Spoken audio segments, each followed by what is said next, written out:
Hello दोस्तों, कैसे हो सभी। उम्मीद करता हूँ सभी बहुत अच्छे होंगे। हमने 1 से 20 क्वेश्चंस कवर कर लिए हैं, ठीक है। Breathing and exchange of gases वाले चैप्टर से आज हम लोग 21 से 40 क्वेश्चन आज हम लोग कवर करने वाले हैं।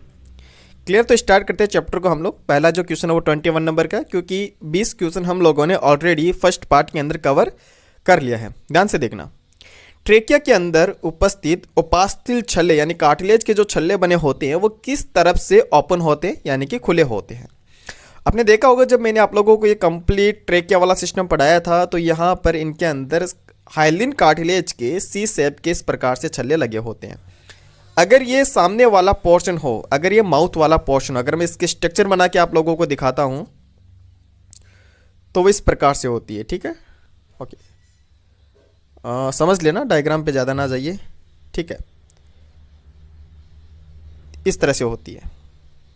तो ये है सामने वाला पार्ट। अब जो हाइलिन कार्टिलेज के सी शेप के जो छल्ले होते हैं, रिंग्स जो होती है बेटा, वो यहाँ पर ट्रेकिया से स्टार्ट हो जाती है, यहाँ पर लगे होते हैं इस तरह से। तो हमको पूछा है कि ओपन किस साइड होते हैं, तो ओपन जो होते हैं वो बैक साइड ओपन होते हैं, पीछे की साइड। इसको हम लोग बोलते हैं डोर्सल साइड। क्या बोलते हैं? Dorsal side. डोर्सल को हम लोग हिंदी में बोलते हैं पृष्ठ सतह, पृष्ठ। तो याद रखना सी शेप के जो हाइलिन कार्टिलेज के छल्ले होते हैं उनकी संख्या भी याद रखना, 16 से 20 इनकी संख्या होती है जो कि हाइलिन कार्टिलेज के बने होते हैं। किधर ये ओपन रहते हैं पार्शियल, तो याद रखना ये पृष्ठ सतह के ऊपर ये ओपन रहते हैं। क्लियर इतना। नेक्स्ट क्वेश्चन की हम लोग बात करते हैं वायुकोश। वायुकोश का मतलब होता है एल्वुली, कुप्पिका जिसको बोलते हैं। तो वायुकोश की भित्ति यानी कुप्पिका की जो मेम्ब्रेन होती है, भित्ति जो होती है, वो किसकी बनी होती है? देखो याद रखना, एल्वुली की मेम्ब्रेन जितनी थिन होती है, जितनी पतली होती है, रेस्पिरेशन उतना ही फास्ट होता है, एक्सचेंज ऑफ गैसेस उतना ही तीव्र होता है, ठीक है। क्योंकि रेस्पिरेटरी मेम्ब्रेन, जैसे कि आपको पता है, रेस्पिरेटरी मेम्ब्रेन के अंदर क्या क्या आते हैं? एल्वुली की मेम्ब्रेन आती है, ठीक है, बेसमेंट मेम्ब्रेन आती है, ओके, और साथ में एंडोथीलियम आती है ना, जो कि ब्लड कैपिलरीज की आती है। ये तीनों मेम्ब्रेन मिलकर श्वसन झिल्ली, जिसको हम लोग रेस्पिरेटरी मेम्ब्रेन बोलते हैं, उसका फॉर्मेशन ये करते हैं। तो जितनी थिन, जितनी पतली ये रेस्पिरेटरी मेम्ब्रेन बनती है, एक्सचेंज ऑफ गैसेस उतना ही रैपिडली होता है। तो हमको पूछा है कि एल्वुली की भित्ति किसकी बनी होती है, इसका मतलब ये कौन से टिश्यू की बनी होती है। याद रखना, जितनी पतली। अब सबसे थिनेस्ट जो मेम्ब्रेन होती है वो होती है सिंपल स्क्वैमस एपिथेलियम की। इसको हम लोग हिंदी में बोलते हैं सरल शल की उपकला बोलते हैं हम लोग, राइट। तो याद रखना, सिंपल स्क्वैमस एपिथेलियम की इसकी भित्ति बनी होती है। नेक्स्ट क्वेश्चन की बेटा हम लोग बात करें तो बाह्य श्वसन का अर्थ। बाह्य श्वसन यानी कि हवा को बाहर निकालना, गैसीय विनिमय होता है। तो बाह्य श्वसन के अंदर जो गैसेस एक्सचेंज होने वाला वो कौन कौन से माध्यम में होने वाला है, ध्यान से देखना। नॉर्मल सी बात है, अगर मैं रेस्पिरेटरी ट्रैक की बात करता हूं तो देखो, बाहर वायुमंडल, बाहर तो क्या वायुमंडल, और अंदर जाता है तो आपको पता है यहां पर लगे होते हैं हमारे लंग्स लगे होते हैं। क्या लगे होते हैं? लंग्स लगे होते हैं। तो वायुमंडल से हवा सीधा कहां पे जाती है? हमारे लंग्स के अंदर जाती है, और लंग्स से जो वायु होती है वो कहां पे जाती है? सीधा बाहर। इसी को हम लोग संवातन भी बोलते हैं, है ना, एक्सचेंज ऑफ गैसेस, जो कि वायुमंडल से हो रहा है। ये जो एक्सचेंज ऑफ गैसेस होता है वो वायु दाब के कारण होता है। किसके कारण होता है? वायु दाब के कारण होता है। और वायु दाब उत्पन्न होता है आयतन के कारण, आयतन के कारण, राइट। तो बाह्य श्वसन का अर्थ हमको पूछा तो याद रखना, गैसीय विनिमय जो होता है, गैसेस एक्सचेंज जो होती है वो वायुमंडल की वायु और लंग्स के बीच में होता है, राइट। नेक्स्ट क्वेश्चन की हम लोग बात करते हैं। मानव फेफड़ों में उपस्थित कुपिकाओं की संख्या होती है। एल्वुलिस के नंबर हमको पूछा है मानव फेफड़ों के अंदर। दोनों फेफड़ों की बात करें हम लोग, दोनों लंग्स के अंदर नंबर ऑफ एल्वुलिस कितनी होती है, कुपिकाओं की संख्या कितनी होती है, डायरेक्टली आपको याद रखना है 300 to 400 मिलियन होती है। 300 से 400 मिलियन एल्वुली के नंबर होते हैं बोथ ऑफ लंग्स, ओके। चलिए नेक्स्ट क्वेश्चन की बेटा हम लोग बात करते हैं। तो लंग्स के अंदर फेफड़ों की कुपिकाओं में गैसीय विनिमय किससे होता है? बहुत सारे मेथड होते हैं एक्सचेंज ऑफ गैसेस के या फिर किसी पदार्थ के, ठीक है। तो कुपिका के अंदर गैसों का विनिमय यानी कि एक्सचेंज ऑफ गैसेज जो होता है वो कौन से माध्यम के द्वारा होता है? वो होता है बेटा जी सिंपल डिफ्यूजन। वो क्या होता है? सिंपल डिफ्यूजन के कारण होता है ना, सिंपल डिफ्यूजन, जिसको हिंदी में बोलते हैं सामान्य विसरण। डिफ्यूजन के अंदर आपको पता है एनर्जी की रिक्वायरमेंट होती नहीं है। Higher concentration to lower concentration किसी भी पदार्थ किसी भी गैसों का परिवहन होता है। नेक्स्ट क्वेश्चन की बेटा हम लोग बात करते हैं कि वायु कोशों के बाह्य सतह पर किसका जाल फैला होता है? सपोज करना, मान लो ये एक एल्वियोली है, ये क्या है? एक कुपिका है। ये क्या है? कुपिका है, एल्वियोली है। तो हमारे एनसीईआरटी के अंदर भी एक डायग्राम दे रखा है सिंगल एल्वियोली का, और उसके बाहर से निकल रही है केशिकाएं। क्या जा रही है? इसके बाहर से केशिका जा रही है। हालांकि ये काफ़ी बड़ा मैंने बनाया, ये काफ़ी छोटे छोटे होते हैं, थिनेस्ट होते हैं। अब देखो एल्वियोली के अंदर की जो मेम्ब्रेन होती है या इसकी भित्ति जो होती है वो सरल सल्की उपकला की बनी होती है। बीच के अंदर बेसमेंट मेम्ब्रेन होते हैं, और ये जो होती है केशिकाएं होती है। ब्लड कैपिलरीज का जाल इनके बाहर बिछा रहता है। क्लियर है? तो ब्लड कैपिलरीज की जो वॉल होती है, भित्ति होती है, उसको हम लोग एंडोथीलियम बोलते हैं। तो क्वेश्चन में पूछा क्या है कि किसका जाल फैला होता है बाहर? तो बाहर जो जाल होता है वो ब्लड कैपिलरीज का होता है, रक्त केशिकाओं का जाल होता है एल्वियोली के चारों तरफ। नेक्स्ट क्वेश्चन की बात करें तो लंग्स में यानी फेफड़ों के अंदर ऑक्सीजन अंततः कहां पहुंचती है? एटलीस्ट जो ऑक्सीजन होती है लंग्स में वो कहां तक पहुंचती है? नॉर्मली हम लोग देखते हैं गैसेज जो होते हैं वो एक्सटर्नल नॉस्ट्रिल से नेजल कैविटी, फिर इंटरनल नॉस्ट्रिल, ठीक है, फिर फेरिंग्स जाता है, फिर लैरिंग्स जाता है, फिर ट्रेकिया जाता है, primary bronchus, secondary, tertiary bronchus, terminal bronchus, respiratory, इस तरह से लास्ट तक जो जाता है वो जाता है कहाँ पर? हमारी एल्वियोली की तरफ, यानी कुपिका तक वो जाता है। इतना क्लियर हो गया? ओके, चलिए नेक्स्ट बात करते हैं हम लोग। कितनी प्रतिशत CO2 यानी कि कार्बन डाइऑक्साइड जो होता है वो ब्लड में बाइकार्बोनेट के फॉर्म में बहती है? यानी जो ट्रांसपोर्ट होती है CO2 वो बाइकार्बोनेट के फॉर्म में कितनी % ट्रांसपोर्ट होती है या उसका परिवहन होता है? हमको पता है एनसीईआरटी के अंदर भी लाइन दे रखा है कि मैक्सिमम जो CO2 का ट्रांसपोर्टेशन होता है वो बाइकार्बोनेट के फॉर्म में होता है। तो कितना % होता है बेटा? याद रखना 70% CO2 का ट्रांसपोर्टेशन जो होता है वो बाइकार्बोनेट के फॉर्म में होता है। क्लियर है इतना? नेक्स्ट क्वेश्चन की बेटा हम लोग बात करें तो श्वसन की प्रक्रिया किससे संबंधित है? रेस्पिरेशन। मोस्टली रेस्पिरेशन जो होता है वो क्यों होता है हमारी बॉडी के अंदर, क्यों जरूरी है? देखो बेटा, जैसे हम लोग ब्रीदिंग करते हैं, सांस को अंदर लेते हैं, हवा अंदर जाती है, उसके अंदर ऑक्सीजन होती है।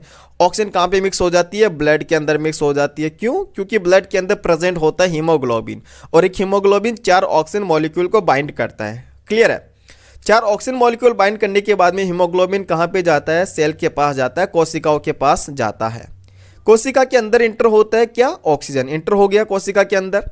अब कोशिका के अंदर प्रेजेंट है बेटा जी ग्लूकोज। क्या प्रेजेंट है? ग्लूकोज प्रेजेंट है। ये जो ग्लूकोज होता है वो ऑक्सीजन की प्रेजेंस में ब्रेक होता है यानी कि टूटता है। ठीक है? ग्लूकोज का जो मॉलिक्यूलर फॉर्मूला होता है वो होता है C6H12O6। क्लियर है? C6H12O6 ग्लूकोज का मॉलिक्यूलर फॉर्मूला होता है। ये ऑक्सीजन की प्रेजेंस में ब्रेक होता है, टूटता है, जिससे क्या बनती है? CO2 बनती है, साथ में H2 बनती है। और जो मोस्ट इंपॉर्टेंट चीज होती है वो क्या बनती है? इसमें एनर्जी बनती है, एनर्जी। और एनर्जी जो होती है वो ATP के फॉर्म में बनती है, एडेनोसिन ट्राइफॉस्फेट के रूप में बनती है, जिसको हम लोग एनर्जी करेंसी बोलते हैं। ठीक है? ऊर्जा मुद्रा हम लोग बोलते हैं। तो श्वसन की प्रक्रिया किससे संबंधित है? क्योंकि हमको क्या चाहिए काम करने के लिए? एनर्जी चाहिए। तो श्वसन की प्रक्रिया किससे संबंधित है? याद रखना ऊर्जा की विमुक्ति यानी कि जो रिलीज होना, ऊर्जा रिलीज होना, उससे ये संबंधित है। नेक्स्ट क्वेश्चन की बात करें, न्यूमोटैक्सिक सेंटर हमारे ब्रेन में कहाँ पर प्रेजेंट होता है? तो न्यूमोटैक्सिक सेंटर जो होता है वो पॉन्स वेरियोली या फिर नॉर्मली हम लोग बात करें पॉन्स के अंदर प्रेजेंट होता है। क्लियर इतना? एक आता है वॉमिटिंग सेंटर, उल्टी वाला, कि वॉमिटिंग सेंटर कहाँ प्रेजेंट होता है? वो प्रेजेंट होता है मेडुला ऑब्लोंगेटा के अंदर। तो ये भी आप लोग याद रख सकते हो। नेक्स्ट क्वेश्चन की बात करें, अंतः श्वसन। अंतः श्वसन का मतलब होता है इनहेलेशन, हवा को अंदर लेना, वायु को अंदर लेना। ठीक है? तो उस वक्त डायफ्राम, यहां पर डायग्राम नहीं है, ये डायाफ्राम है ना? डायफ्राम की पेशियां अब देखो नॉर्मल सी बात करते हैं, डायफ्राम जो होता है वो रिलीज यानी कि रिलैक्स पोजीशन के अंदर होता है, डॉम शेप, गुंबद आकार का होता है ना।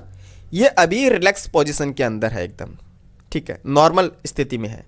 जैसे ही इसके अंदर संकुचन होता है तो ये कैसा हो जाता है, ये फ्लैट हो जाता है, चपटा हो जाता है।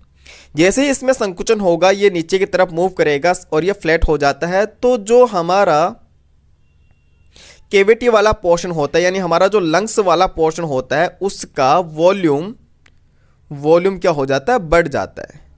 वॉल्यूम बढ़ जाएगा, आपको पता है मोस्टली, आपको तो वॉल्यूम बढ़ गया तो यहां पर क्या हो जाएगा, दाब कम हो गया। तो बाहर दाब ज्यादा है वायुमंडल के अंदर, अंदर दाब कम है, तो हवा कहां से कहां जाएगी, बाहर से अंदर की तरफ जाती है, ज्यादा दाब से कम दाब की तरफ मूव होती है। तो अंतःश्वसन हो गया ना, अंतःश्वसन के दौरान क्या होता है, वायु का अंदर जाना। ओके, तो क्या हो रहा है डायफ्राम की पेशियों के अंदर, डायफ्राम की पेशियां जो होती है वो संकुचित होती है यानी कि सिकुड़ती है। क्लियर हुआ इतना। नेक्स्ट क्वेश्चन की बात करते हैं। फेफड़ों में कुप्पिकाएं बहुत अधिक संख्या में होती है। अभी हमने देखा था कि एल्वियल्स का नंबर जो होते हैं वो 300 ऑलमोस्ट मिलियंस होती है, ठीक है, 300 मिलियंस तक होती है। तो इतनी ज़्यादा संख्या में होना क्यों जरूरी है, किसके लिए जरूरी है?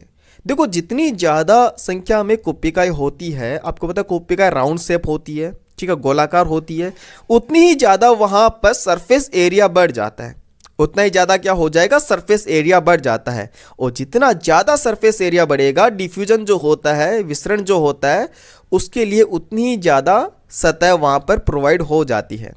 और आपको पता है एक्सचेंज ऑफ गैसेज जो होती है वो डिफ्यूजन के थ्रू ही होती है, विसरण के द्वारा ही होती है। अधिक सांद्रता से किसी गैस का निम्न सांद्रता की तरफ जाना विदाउट यहाँ पर एनर्जी कंज्यूम हुए, तो विसरण के लिए अधिक सतह वहाँ पर मिल जाती है।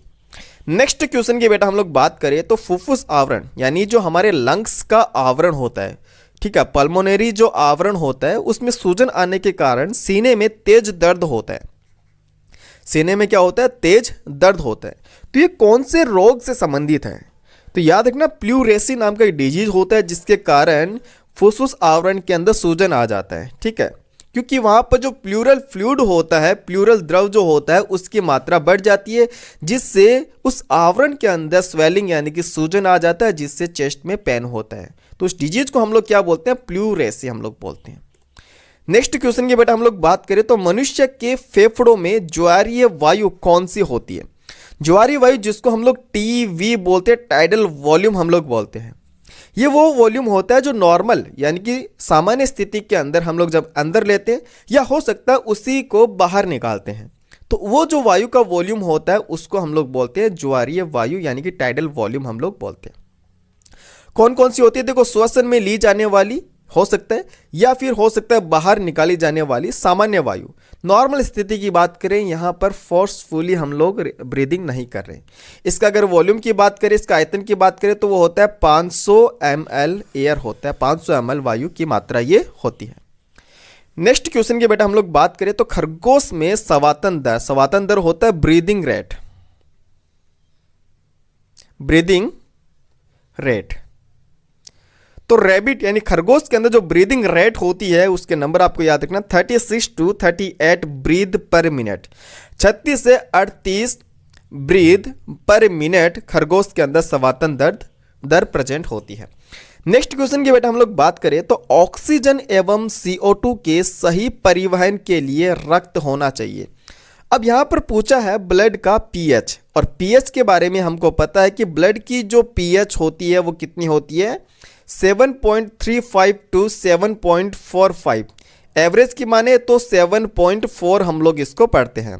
हमको पता है 7 तक तो कैसी होती है, न्यूट्रल होती है, इससे बिलो जाएंगे तो कैसी होती है, अम्लीय होती है, और इससे अगर ज़्यादा जाएंगे तो कैसी होती है, क्षारीय होती है, राइट, कैसी होती है, बेसिक होती है। अब देखो 7.4 है यानी 7 से हल्का सा ज़्यादा है, हल्का सा ज़्यादा, तो ये कैसा हो जाएगा, हल्का सा क्षारीय होना आवश्यक है, जिससे ऑक्सीजन और कार्बन डाइऑक्साइड का ट्रांसपोर्टेशन इजीली हो सके।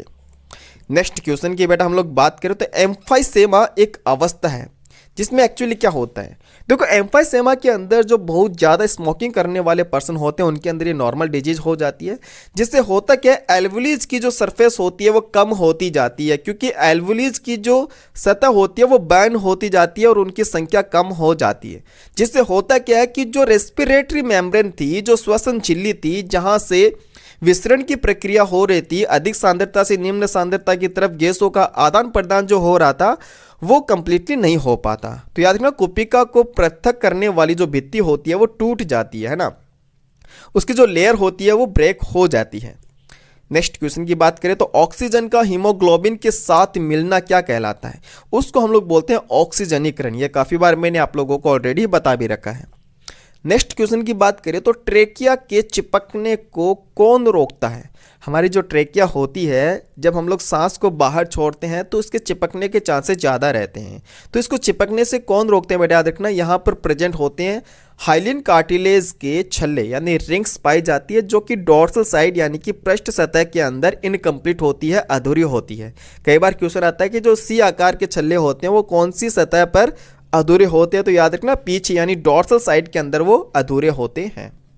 क्लियर हो गया। तो 5 तिल छल्ले यहाँ पर प्रेजेंट होते हैं, जिनकी संख्या जो होती है वो 16 से 20 छल्ले प्रेजेंट होते हैं। नेक्स्ट क्वेश्चन की बात करें तो मानव में फेफड़ों का आवरण है, आवरण की बात करें जो लंग्स के अंदर बाहर की तरफ जो आवरण लगा होता है उसको हम लोग क्या बोलते हैं, उसको हम लोग बोलते हैं फुसफुस झिल्ली। जो पल्मोनरी टर्म्स आता है वो लंग्स के लिए ही आता है, तो आपको याद रखना होगा फुसफुस झिल्ली हम लोग बोलते हैं इसको। क्लियर इतना? ओके।